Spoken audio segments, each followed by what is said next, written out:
أعوذ بالله السميع العليم من الشيطان الرجيم. بسم الله الرحمن الرحيم. اللهم صل على محمد وعلى آل محمد عليهم السلام، وعلى أصحابه الميامين والمنتجبين. أما بعد، أيها الأحباء والأعزاء، درسنا اليوم معنون بالنبوة بالإمامة، امتداد للنبوة. الإمامة امتداد للنبوة. D'autres, mes chers frères et sœurs, notre cours aujourd'hui s'intitule L'imama est le prolongement de la prophétie.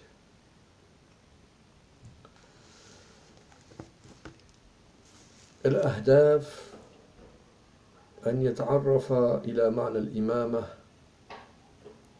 أن يستذكر دور الإمام، أن يتثبت وجود الإمامة، أن يشرح كيفية تعيين الإمام.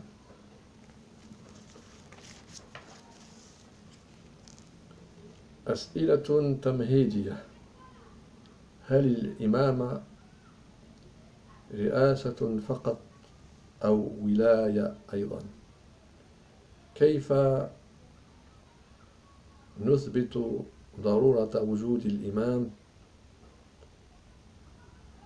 هل يختلف دور الإمام عن دور النبي؟ هل الإمامة تعيين إلهي أم أنها اختيار بشري؟ معنى الإمامة. نبدأ بذكر الإمامة بحسب اللغة، لأن ذلك يوضح معنى الإمامة في العقيدة.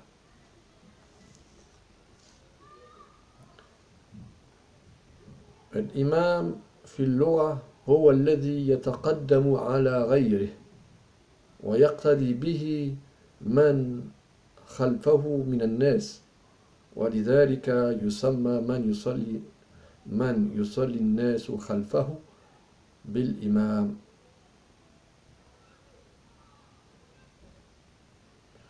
لأنه يتقدم على غيره ويقتدي به المصلون خلفه.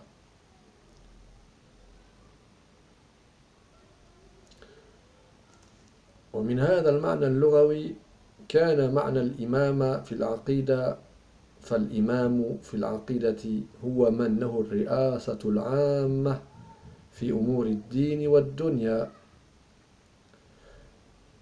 فتشمل كافة النواحي الحياتية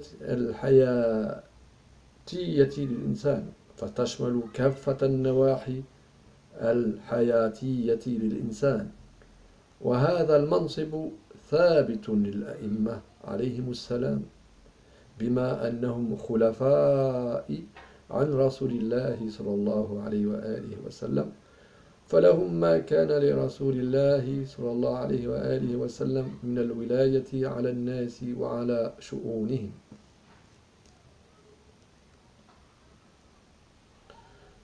Donc,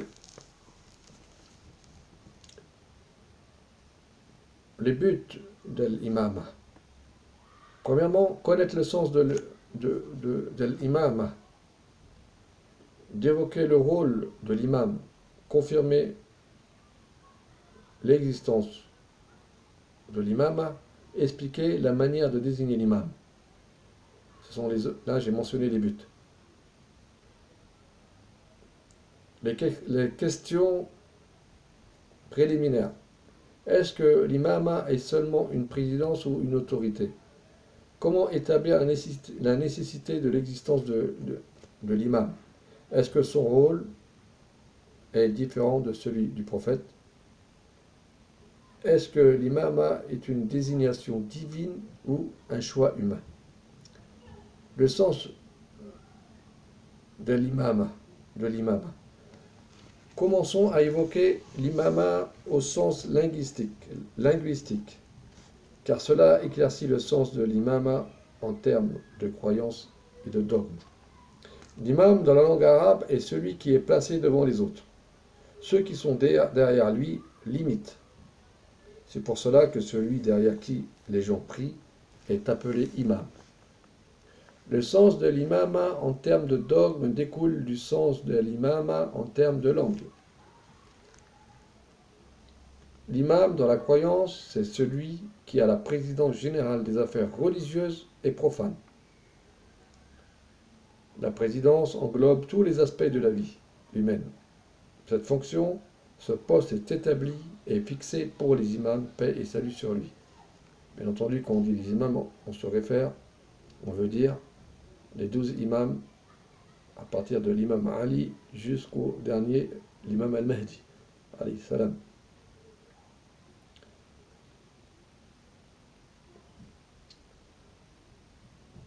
Ce poste est établi et fixé pour les imams, paix et salut sur eux, du fait qu'ils sont les successeurs du prophète et ils ont la même autorité que le prophète sur leurs sujets et leurs affaires. دور الإمام من خلال التعريف المتقدم للإمام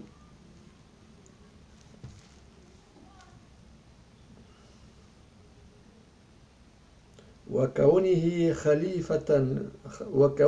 خليفة رسول الله صلى الله عليه وسلم وبملاحظة ما تقدم من دور الأنبياء عليهم السلام يتضح لنا دور الأئمة عليهم السلام وهو عبارة عن بيان المعارف الدينية والإلهية من العقائد والمفاهيم والأحكام الشرعية باعتبارهم يشكلون المرجعية الدينية.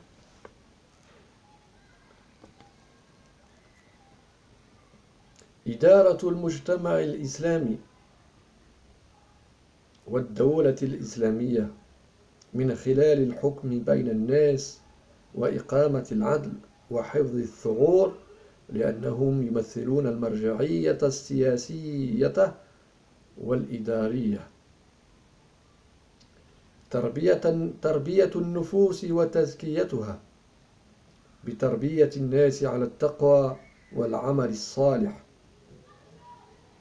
واتخاذهم من قبل الناس أسوة يقتدى بها. استنتاج للأئمة المرجعية الدينية ببيان كل شأن من شؤون الدين والمرجعية السياسية والإدارية في كل شأن من شؤون الناس ولهم مقام الأسوة الحسنة فعلى يدهم تكون تربية النفس وتزكيتها. Le rôle de l'imam. À travers la définition précédente de l'imam, qui est le successeur du messager d'Allah, paix et salut sur lui, et en observant le rôle des prophètes précédemment évoqués, le rôle des imams est clair à nos yeux.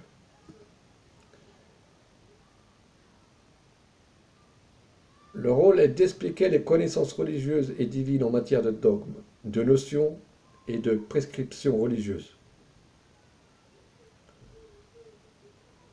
On considère que les imams constituent et forment la référence et l'autorité religieuse.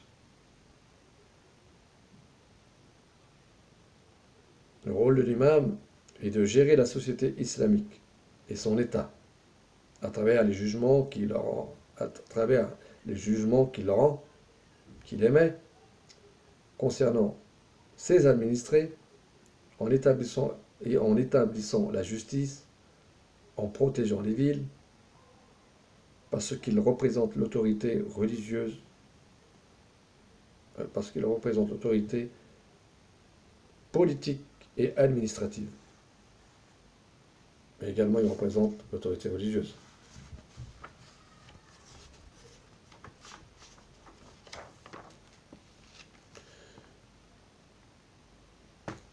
Il est dû que les âmes et, leur enseignent la purification, la piété et les actions vertueuses. Les gens les prennent comme le bon exemple à suivre. Conclusion, les imams ont l'autorité religieuse et en sont la référence. En mettant en évidence toutes les questions religieuses, ils ont et sont l'autorité politique et administrative concernant les affaires de leurs administrés dans leur ensemble. Par leur biais, les âmes se purifient et s'éduquent.